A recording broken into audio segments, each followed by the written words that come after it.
Could you introduce yourself, please? Yes. Yes, my name is Wedlidi Speck. Wedlidi is a name from the Nuu-chah-nulth people. I got that from my grandmother. We call her Odawies. And I'm also from, through the Government of Canada system, I'm part of the Namgis. I'm a status Indian according to their rules. But culturally I'm connected to the Kwagul, Nuu-chah-nulth, Namgis, connected to the Tlowitsis and the Nuu-chah-nulth, Nuu-chah-nulth, K'omoks, lots of cultural relatives because our systems are different in cultural ways than they are in modern ways. That's where I'm from. What is your earliest memory of what it was like not being allowed to practice your culture? My earliest memory is that I used to spend lots of time with my Uncle William Duncan, and in New Vancouver they called it, Zadzisnukame. And one time they had a do there, it was a feast. And being really young, it was confusing. There were people there that I had never met before, and there seemed to be things going on that I couldn't comprehend. And so it stayed with me, you know, it was really different. And so when I asked questions about it, and and they would say, well, that's just the way the people gathered, and they shared food together, and that's how they were able to tell stories. And I always remember that. I was really young, but it was fascinating, and because it's like it wasn't happening in the village that I was raised in, where I grew up, So when I went back home, it was still, they didn't do that, right? So that was my first memory, yeah. And I would say that I could have been about 7, but it was something that I remembered. It had an impact at a very young age, yeah. How has the Potlatch ban impacted you personally and your family and your community? Well, I would say that the Potlatch ban had a tremendous effect on me and my family. Not being able to celebrate who you are, and at that time were, made our people different. In 1934, my grandfather, John Speck, his name is Hayustislas, he gave a big potlatch in Turner Island in Colleguis, and he did everything the old way, and I was told this by our elders, and they said that it took a long time to seat people, because you announced the name when you were at the door, and they would be seated according to where the ancestors are seated, and it took a while to do that. But that order was really important, because it acknowledged where people standing was and their relationships were. And the other thing I remember about it is that the late James Seaweed told me is that my grandfather had a pet raven, and he always stood on his shoulder, and it would fly around the house and to go out the hole, smoke hole, and it would come back, and those are the kind of things that you just remember when people are telling you those stories.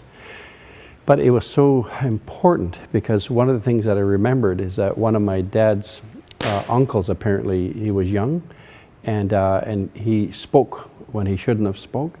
And so the elders got together and they have a special ceremony, and they put a piece of stick in his mouth. And he had to sit there listening to the chief speak with that stick in his mouth. And at a certain point, then the little potlatch is given. The mother would go and give preserves and other things away, and it was like he was out of jail then. But it said it's the idea that if you're not listening and you're speaking, you're not listening, right? And so the part was really important for us to pay attention to the oral history way of learning, because that's how our knowledge was passed. Our knowledge was passed from word down to the children, to other people, right? And so that was really important. So when they outlawed it, they outlawed a lot of really important ceremonies. They outlawed, we'll say, the way we grieved our dead. They outlawed, we'll say, the way that we negotiated marriages. They outlawed the way we did our economy, our business, right? We couldn't buy coppers and things anymore. And they changed things. And the biggest impact of all, and I talk a lot about this, is that our people operated from what we call namima. It's a clan. and you had a number of clans per village, and every chief, there's a head chief of every clan, and there was a chief of the village, but every chief of the clan spoke for their clan, and that's how the chiefs were. And so when they outlawed that, it began to change. And so what happened is that the family members of the clan sometimes no longer felt like a namima. In other words, they no longer felt like we. They started to believe in the white man's system of I, me. And so they started looking after themselves rather than looking after the clan. And so it shows in modern times, we'll say when people potlatch, it's oftentimes just one nuclear family that potlatches, and it's not the clan supporting one another anymore like they did historically. And that's a really important piece. So the impact of the outlaw of the culture is the large traditional family system that we once had. People don't know their standing anymore, or their rank, or they don't know their relationships, or they don't know their stories even. And that really weighs heavy on having a sense of place and belonging in this world. Because if you don't know your origin story, and you don't know where you come from, you don't know your crest, you don't know your songs, who are you? And then that feeling of being lost, it weighs heavy on how people are and how they walk in the world. So yeah, it really affects us. You know, it's like there are still families today that I know don't know their story. They don't know their origin story, right? They don't know where they come from. You know, and that's really sad, you know. Yeah, it's amazing how people, because if you don't have that sense of strength, you know, it's hard to be in the world when things get really rough. You know, you don't know who to go to, you don't know how to rely on, you know, who you can get your support from even, right? And it's pretty heavy. Yeah. Oh, one last thing. I just sometimes have to think about it. It's weighed heavy on me as a language. My dad, his parents, grandparents, my great-grandparents went to residential school. Sometimes it was called industrial boys' school, industrial girls' school. But in there, the language was one of the tools. It's not preventing them from speaking it, but one of the tools to assimilate. You know, and a lot of shame. Some were punished for speaking it. You know, so my father and parents, the grandparents, they wouldn't speak to the kids and teach them Kwakwaka'wakw during those times. And that's something that I lost, right? And so it's a really big loss for me. It's like struggling to learn the words that I need to feel connected to our past and connected to the ideas that really kept our people strong, you know. And so I started learning some of these words, and I realized that how powerfully rich that language is. You know, when you think about, like, I think about the late James Seaweed, who taught me the principle or the concept of namatla, to have oneness on your face. You know, to be able to look at the world through a lens of oneness. It's a powerful thing, you know. Or Katie Adams of Humboldt, who says to Nuu-chah-nulth to be one with heaven, the air, the land, the sea, and everything in it. To me, that changed my life because it was looking at the world that I'm inseparable. And then it allowed me to take a look at the world and see myself in it, to know I had a place in it. And to know was say that I have a relationship with all known things, but all the things I can't see either, right? You know, and those are really important. So language is so important because of the concepts that it holds. It's like each word is a treasure box, you know, and when it colonized or they outlawed the potlatch and outlawed all those things, it took a lot from us. And we're just struggling to get it back, right? Yeah, so I feel real passionate about that. Yeah. It brought harm. What does reconciliation mean to you personally? Reconciliation, I've spent lots of time with actually, because of how I walk in the world, I have to daily reconcile with myself, right? I have a little prayer, that I say, and it's sort of like I want to be clear with my mind, I want to be clear with my spirit, even my body, right? I want to be able to love all those things, and I just say, Great Spirit, maker of breath, creator of all beautiful things, illumine the pathway to my ancestors, to the sacred treasure boxes, that maybe they be open today, that I can harvest from there the things that will allow me to be at peace in my thinking, to choose my words that will be healing, and to accept myself, that I'm worthy of being loved, and I'm worthy of loving others. And that's how, when I go, that's how I start my day. You know, it feels like if I can do that, then I'm making the world better by even how I walk into it. And that's a hard thing sometimes, you know. When I think about others, you know, it's about how do I host them in a relationship, especially people who are part of the colonizing experience, you know, and how do I keep myself in the center in order to be inviting to them to learn a different way of relating to me, right? And it's hard, you know, but it's something that I think is essential to do if you want to have some form of shared relationship and a good shared experience together.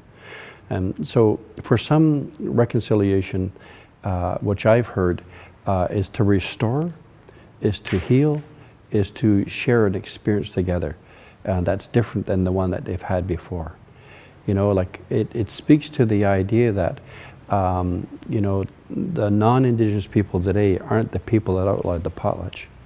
But what's important about that is that we begin to understand that, but they're in partners to change that, right, for today, to create a new relationship, one that we don't have to, you know, continue to reinforce our lowered self-esteem and sense of self or concept, right?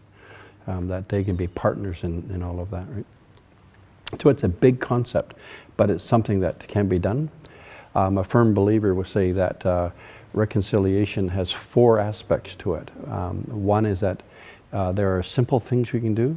Some are complex but predictable. There are things we say that are really chaotic, and there's things we say that are complex.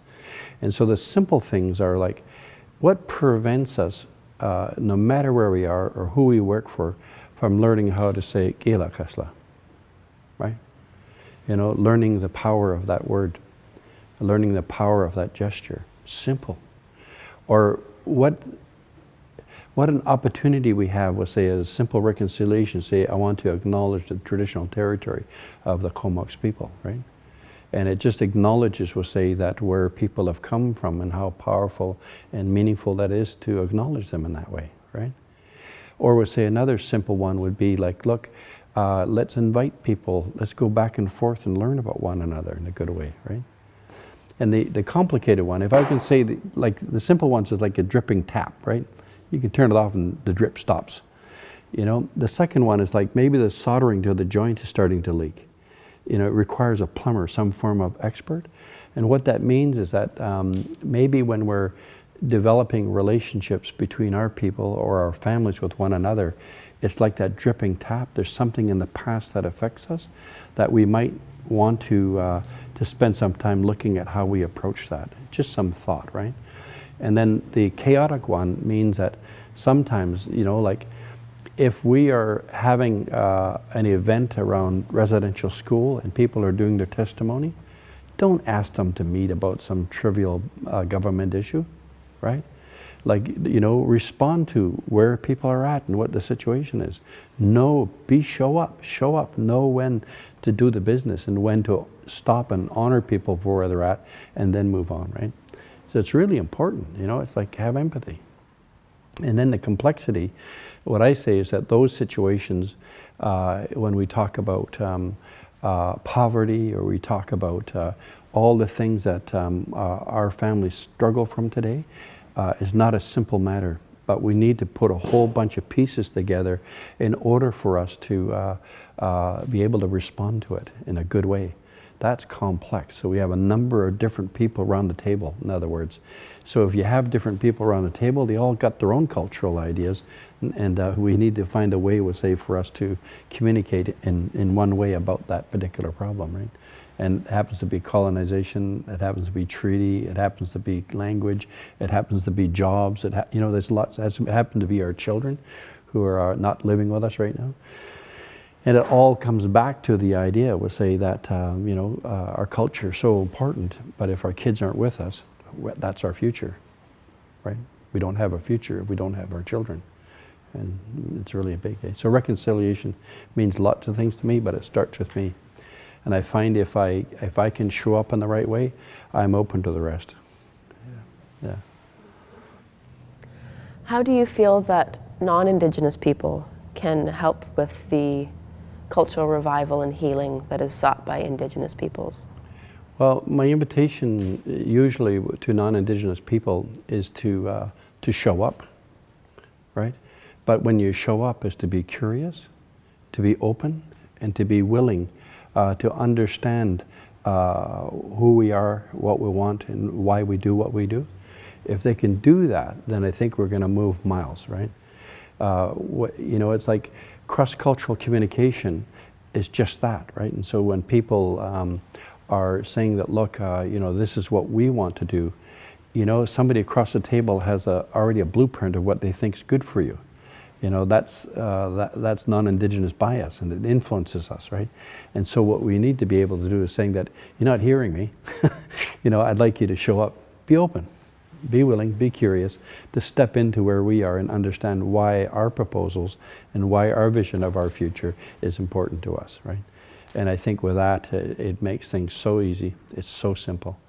You know, and if you don't have that compassion, if you don't have, we'll say, that openness, we just will continue to fight with one another or not understand one another, you know, and we continue to, you know, have to push back, and, you know, and you know, we continue to have to protest or whatever it might be, you know, because, you know, pipelines or that form of economics or this or that don't work for us, right?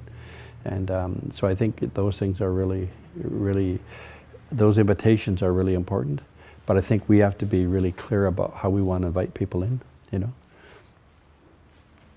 I want to meet with you, but please be this.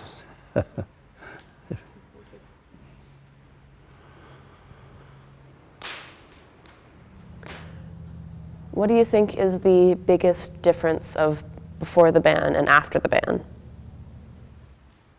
Well, I alluded to that earlier, but I think what I'd like to say is that before the ban, our people were really clear about who they were, what was important. They spoke to the ancestors, right? They called the ancestors in to give direction, you know, and they spoke together. I interviewed the late Bill Scow, you know, Ujjistalis, and he used to tell me, he said that there was a place in which by the village that every tribe went to, there was an opening, and they would go there and they would talk business. And the business they talked about is what was going to go on in the village. And what they did is that from that time on, they went into the ceremony, right? And he said to me, and that was in response to, I brought a book over. I had bought an antique book, Ethnology of the Kwagul, and it had stories in it. And so I asked him what he thought about that. And so I left it with him, and I went back in a couple of weeks and we had a chat about it. And he said what he was most concerned about it, he said some of the stories seemed to be right, but what he was most concerned about, he said, was that we didn't honor that space in which they met. We didn't honor the myth people coming together to tell all the stories. And he told me it this way, he said, a myth person, a story keeper, and a name keeper, and all these keepers would let you know what property you have, where their property began and where their property ended. And the next myth keeper tells you where their property begins and where it ends. That's the way they did it, right? And so that book didn't give us a chance to do that. You know, so what it became is the truth. And it didn't become the collective truth. And that's a really powerful idea, because the truth is owned in a collective concept and context. But he talked about how important it was that, because people did get together. And we still actually do that somewhat today, because I know we have this big potlatch meeting before we have the potlatch, right? And it's the idea they want to know what you're doing. But in the old days, the village would have done that. You know, all the different people got together in your own village, and then you went out, you know, or invited people in. Okay? And, you know, at least that's how I was told. And, yeah. And so I think parts of it is that when we don't do that, we don't have those ways of communicating, it feeds into what I said earlier about there being really modern and really traditional, where you have I and you have we. And when we have I, that individual person has a tendency to sometimes create truth and create a new culture, you know, and a new way of doing things. And if you say it enough times, people start to believe it, right? And that's really unfortunate, because the people who are really working hard to keeping the culture the way it should be are in competition over this way. And, you know, and I mean, I remember the conversations that happened, like, you know, when the Indian Act changed in '51, people didn't just sort of step into something, they had conversations. And what I had heard was say that the conversations took place at our late Jim Seaweed's house in Alert Bay. And those conversations included all the elders who practiced. And what they did is that they decided on a contemporary potlatch structure.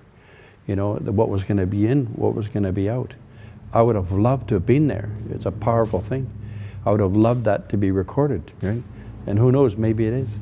But what I learned about that is that what was out was the purchasing of copper system.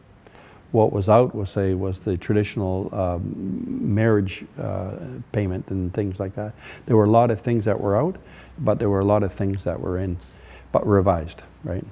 And some would say that in the modern times we have a Reader's Digest version of what used to be. And what might be the impact of that? It might just be, say, that what took 4 days or 4 nights to for our people to talk about and learn from, we now do it in a single night. You know, maybe for an hour. You know, and sometimes we don't even do that, right? And so it's so profound. One of my favorite dances of all time is the Tlowitsis. You know, where she comes out and she's singing her medicine song, you know, and she's coming and dancing with, you know, to the sacred site, and there's some fool trying to you know, trying to get her off her game, you know, take her out of her source of her own agency, her authority, and she never moves, right? And when she does, she shows you that whole spiritual inner presence that comes up in a treasure, and she takes it in a way in the same way, and then she simply leaves. So despite the attempts of creating a dissidence or creating some agitation, she never loses focus, right? And so I think, to me, what I take away from that, it's like a metaphor of how our strong Indigenous women today are. Despite the pull and the push of trying to take them off the culture, they stick to the old ways. They stick to the story. They stick to the teachings, the values of the old people. That's what I see as really important. And I love that. I love that ceremony, right? Beautiful. It's like a gift to us in many, many different levels. And like, I think about the things really deeply, and I don't take them for granted. You know, and I was known, we'll say, as sitting with the elders in my little black book, you know, and just talking. I wanted to learn, right? And, you know, and that was important. The other thing I think that was different, and I think it's like we don't know our family anymore. And, you know, you know, I remember a Bumble standing up, and she would talk about how she was related to people. You know, and it just drew me in. So I'd go visit her and I'd ask her, and she would tell me how her family were related to all the different tribes. And then I started to think about that and realized that, yeah, you know, we've been marrying each other into tribally for thousands of years, you know, and how important it is to know your family, you know, and it's amazing, you know, and I think with that, it gives you a real clear sense of having strength, you know, just knowing family. You know, knowing that we share the same gene or same blood, right? Yeah, it's powerful. Yeah. You could go on and on, but once you get going here, no.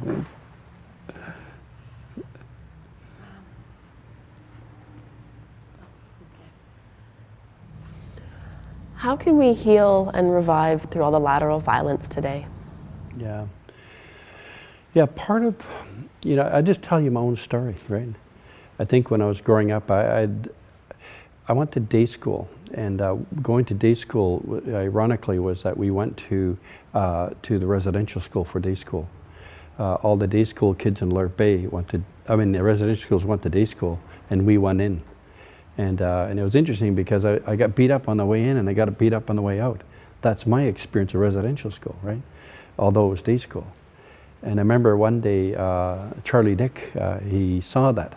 And so he grabbed me and he just cleaned me up a bit, but he took that fellow with him and he went to the principal's office and he said, we have to keep these kids safe, right? And I always remember that. I really respected him for that. But what I found is that there were so many experiences of lateral violence that, you know, it accumulates in you. And you begin not to trust the world, right? You feel vulnerable in it, you know, and you know, and it's like a part of those abuses and those traumas, you know, you don't know how. And so when there's too big for you, you kind of learn by the recruitment of other people's way of handling that, being able to put it on other people. And in one part, I think it's too heavy for me to hold, so I want other people to hold it, unfortunately, without learning how to hold it for yourself. And, you know, it affected my family. You know, my mother was a very angry person, you know, and there used to be a joke amongst her siblings to say, oh, you never visited Fran until noon. You know, she had her coffee and a cigarette. And I said, you know, you ever tried living in that? And as soon as I said that, everybody got quiet, you know, because that level of anger, you know, affected my brother and I. And what I learned in that whole process, that I began to believe that I was unworthy of being loved. And so I recruited lots of people throughout my life, of people who validate that.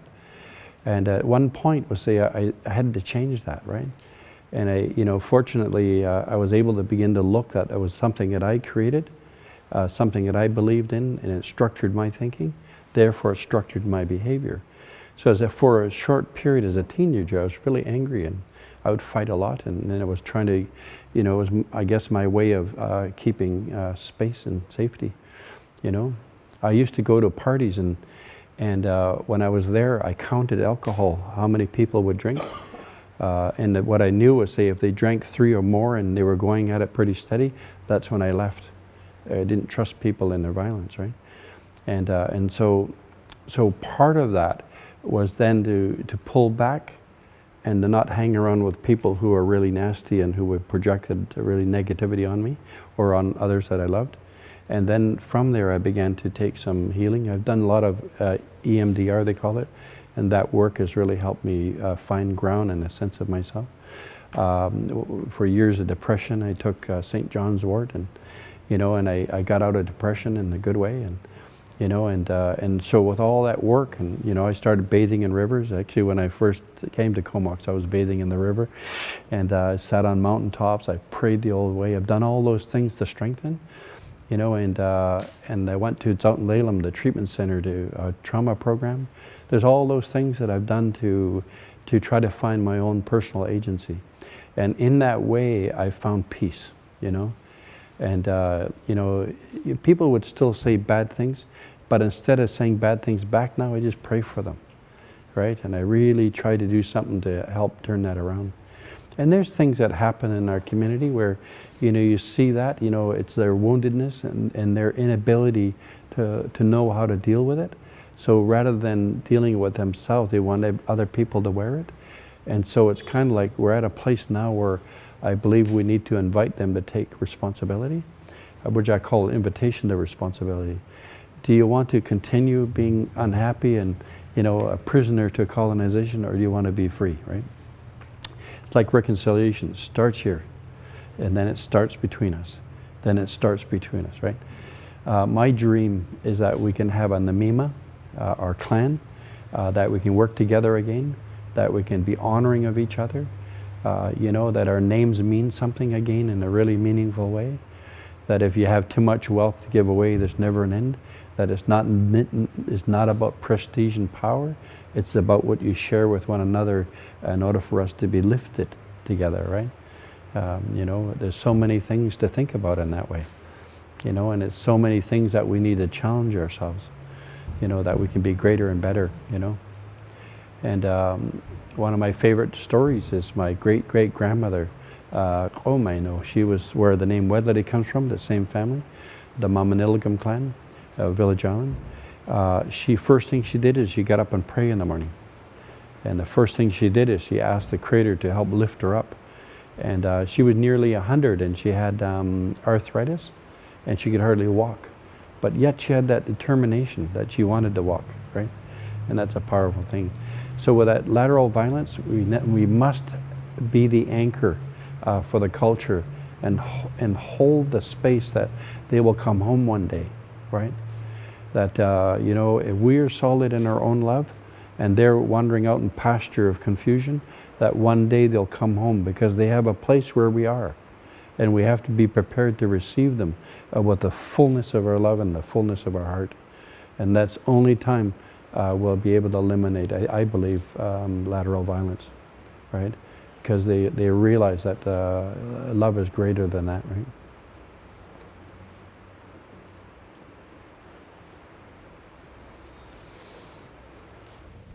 Do you feel that there is a resurgence of culture coming back since the ban was lifted? Yeah, it's amazing, you know. Just from where I grew up in Alert Bay, Yallis, there was a time, let's say, in the early 60s, old James Knox had given a potlatch. You know, what's his name? James Seaweed had given a potlatch. Jumbo Bell had been given a potlatch, you know. Charlie Dick had given a potlatch in Alert Bay. Not Charlie Dick, Jimmy Dick. And you know, there were some potlatches, but what you were able to see is that there were lots of old people, like really old timers that were singing up on a log, right? They were the keepers of the songs, but there were no young people around, you know, and we really thought that that was the end. That when these old people would go, that we were going to be in desperate shape, right? But they knew that in their wisdom, and over a period of time they started, the late Jack Peters gave a whole bunch of songs to a kindergarten in Alert Bay and said, nobody will argue because I've given this to you. And so they used them to start teaching the kids, and other communities were doing the same thing. And over a period of time I started seeing younger people joining the elders at the log, singing, and more and more and more. And before you knew it, we'll say that probably, I would say 90s, we had a lot of people sing that knew more than 2 songs, you know, like they knew 40 songs, 50 songs, you know. And then what I've seen is that they're now writing songs again, right? And practicing songs again, and it's like really, it's almost back that way. And so the part where, you know, how people are practicing. We're seeing a lot more Heath Laguila ceremonies. We're seeing a lot more traditional weddings. We're seeing a lot of more potlatches and feasts, and so there is a movement back. What I hope to see one day is that we actually have our Kwik, our Eagle chiefs, will have their system in place again. That was different than potlatches. They had their own system, and I think when we strengthen that, we'll also see a spiritual resurgence, that people will understand the deeper meaning behind why we give away, you know, and so forth, you know. And I think also there's more people out in the forest, and people are harvesting cedar, making cedar clothing, and I'm hopeful, we'll say, that they're praying when they do it, because when they're praying when they do it, then I believe the power of the prayer will just spread like wildfire, you know, and that's a powerful thing. Because it's like the way I was taught is that, you know, you'd walk around the tree and you pray, you know, and then you take it, right? And the idea is that you're taking the spirit that comes with the strength of that tree, so that you're actually wearing it, you know, and you're not just wearing a thing, you know, you're wearing something that's sacred. And if you're walking with something and wearing something that's sacred, naturally it's going to influence how you think and speak, you know, and that part's important. So resurgence, I think, is on its way, has some wrinkles, and we have to work on those. We have to realize, help people not to make shit up, and and just to be, you know, to make sure that you know, that the old people's stories are coming forward, you know, and how they use the words are coming forward, that their meaning of the blanket is coming forward, you know, like all these things. And then to remember, we'll say that, you know, like if we have something that belongs to our different tribal groups, like call on them to make sure that it's being danced properly, because that's how they do it, right?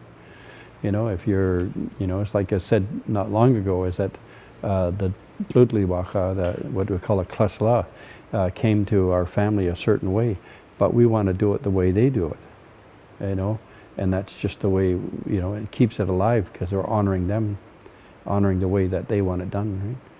And I think that's important.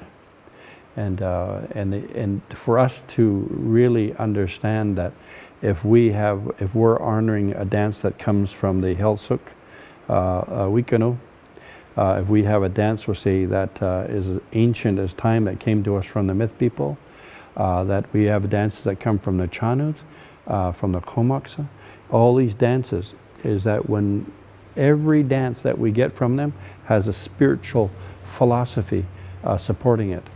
And that if we're honoring that, then we're honoring diversity.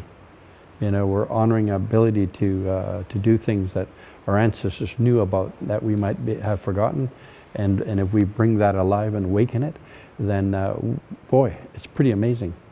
We're not saying that, you know, like that those dances that come from those people are wrong. By doing it right, we're saying that how they did it was right, and we can learn from them in that way. It only brings our way of being in the world greater, you know. It's a beautiful thing. Thank you. If you could, what would you share with your parents and grandparents about the band? Yeah. And cultural resurgence Yeah. today? Yeah, I guess for me, I just want to say, God, I'm so sorry they had to go through that. You know, that they had to experience the shame and the guilt, you know, of people telling them that they were wrong, you know, that they were savage, or, you know, that they were unworthy of being alive unless they were like non-indigenous people. I just feel like they carried a lot of shame, you know, and you know, and I remember my mother who said that she was teased. They had this little dance. She was with her aunties down at Government Dock, and because of how she looked, she was very fair with blonde hair and blue eyes as a First Nations person. And she was really upset when she said, I was really upset, you know, that they shamed me. And they said that felt really awkward for her. She was very angry about that, right? You know, and I know that place, right? You know, people, it's funny now, but my dad's aunt, we were down in the store, and she said to him, what are you doing with those white kids? You know, my brother and I, you know, and you carry this, right? And I think parts of it is that, you know, I just want to say, look, you know, it wasn't your fault, right? That, you know, like when you think about this, if you know, it was like it belonged to somebody else, right?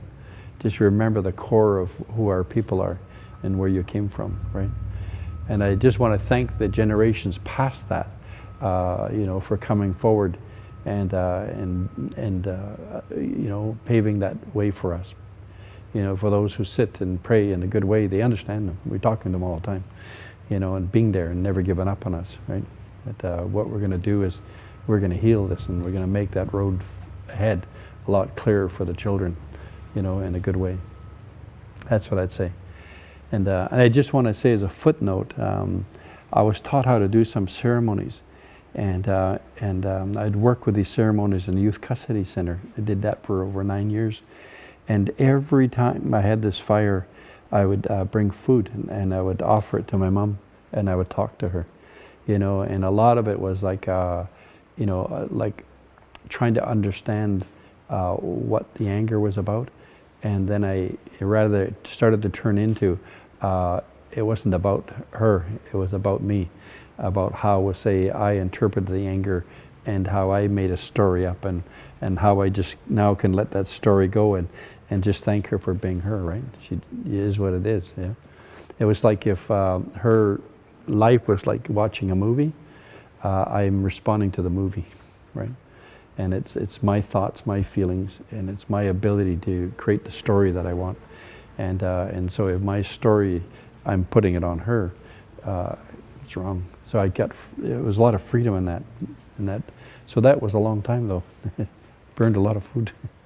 It was really good. Yeah. Last question. What do you hope that visitors to the exhibit will take away and gain from it? Yeah, I'm excited about them coming. I really hope they come with an open mind, an open heart. I would like them to see and hear how important the culture is, you know, that we really value that culture. I want them to understand, we'll say, that there was a lot of years that, you know, it was outlawed. And during that time, it got crazy for some people, right? There was a lot of losses. And then we'll say, as we move forward in time, that, you know, we're creative people, right? And we're going to express that in a really creative way. So there'll be some traditional imagery, modern imagery, and some installation stuff that are going to generate conversations, right? And they're good stories. So our storytellers are going to be diverse. And I think people will realize that, hey, these indigenous people are diverse, you know, and hopefully they'll also say, hey, these indigenous people have a particular worldview that's really interesting.